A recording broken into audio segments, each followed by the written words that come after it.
బులెటిన్లో ఒక విషాద వార్త. నటుడు కన్ను మూశారు. కోటా శ్రీనివాసరావు సంబంధించినటువంటి వార్త మనకి అందుతోంది. ప్రముఖ నటుడు కోటా శ్రీనివాసరావు తెలియని వారు ఉండరు. ఆయన నటించిన ఎన్నో సినిమాల ద్వారా మనందరికీ సుపరిచితం. కానీ ఆయన ఈ తెల్లవారుజామున 4 గంటలకు తుది శ్వాస విడిచినట్లుగా తెలుస్తోంది. ఆయన వయస్సు 83 సంవత్సరాలు. కొన్నాళ్లుగా అనారోగ్యంతో బాధపడుతున్నారు కోటా శ్రీనివాసరావు. కొన్నాళ్లుగా ఆయన హెల్త్ ఇష్యూస్తో ఇబ్బంది పడుతున్నారు. 750కి పైగా సినిమాల్లో నటించారు కోటా శ్రీనివాసరావు. 4 దశాబ్దాల సినీ ప్రయాణంలో ఎన్నో విలక్షణమైన పాత్రలు పోషించారు కోటా.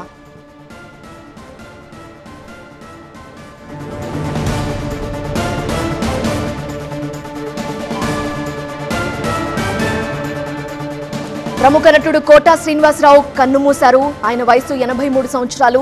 ఈ తెల్లవారుజామున 4 గంటలకు తుది శ్వాస విడిచారు ఆయన. కొన్నాళ్లుగా అనారోగ్యంతో బాధపడుతున్న కోటా శ్రీనివాసరావు 750కి పైగా సినిమాల్లో నటించారు. మనందరికీ కూడా సుపరిచితం. ఎన్నో సినిమాల్లో మంచి మంచి క్యారెక్టర్స్ చేశారు, విలన్ రోల్స్ చేశారు, క్యారెక్టర్ ఆర్టిస్టులుగా పనిచేశారు. సో 4 దశాబ్దాల సినీ ప్రయాణంలో ఎన్నో విలక్షణమైన పాత్రలు పోషించారు కోటా. కమీడియన్గా, విలన్గా ఏ పాత్రకైనా సరే జీవం పోశారు. ఈయన అలానే బాబు మోహన్ కాంబినేషన్లో వచ్చిన సీన్స్ని ఈ తరం వాళ్ళు కానీ లేదా లాస్ట్ జనరేషన్ వాళ్ళు కానీ మర్చిపోలేరు. ఇప్పటికీ వాటిని చూసి నవ్వుకునే వాళ్ళు ఎంతోమంది ఉంటారు. ఎంతోమందిని నవ్వించారు కోటా శ్రీనివాసరావు. అలానే భయపెట్టిన పాత్రలు కూడా పోషించారు. ఆయన ఇక లేరు. ఈ తెల్లవారుజామున 4 గంటలకి చనిపోయారు. అసలు ఏం జరిగింది పూర్తి వివరాలు అందించడానికి మా ప్రతినిధి లక్ష్మీనారాయణ సిద్ధంగా ఉన్నారు. లక్ష్మీనారాయణ, సో ఎలా చనిపోయారు ఆయన? హాస్పిటల్కి ఏమైనా తీసుకెళ్లారా లేదా ఇంట్లోనే ఆయన తుదిశ్వాస విడిచారా? కుటుంబ సభ్యులు ఏం చెప్తున్నారు? గత కొంతకాలంగా తీవ్ర అనారోగ్యంతో బాధపడుతున్న కోటా శ్రీనివాసరావు ఈరోజు తెల్లవారుజామున 4 గంటల సమయంలో చనిపోయినట్టుగా కుటుంబ వర్గాలు విశ్వసనీయంగా తెలియజేశాయి. అయితే ఈ షుగర్ వ్యాధి ఎక్కువ అవ్వటము, దానికి సంబంధించి చాలా కాంప్లికేషన్స్ ఎక్కువ అవ్వటంతో ఆయన తీవ్ర అస్వస్థతకు గురయ్యారు. ఆయన్ని నిన్న రాత్రి హాస్పిటల్ తీసుకెళ్తే హాస్పిటల్లో మరణించడం జరిగింది. ఇప్పుడు ఇంటికి తీసుకొచ్చారు. ఈరోజు అంత్యక్రియలు జరిపే అవకాశాలు ఎక్కువగా ఉన్నాయి. రైట్ లక్ష్మీనారాయణ.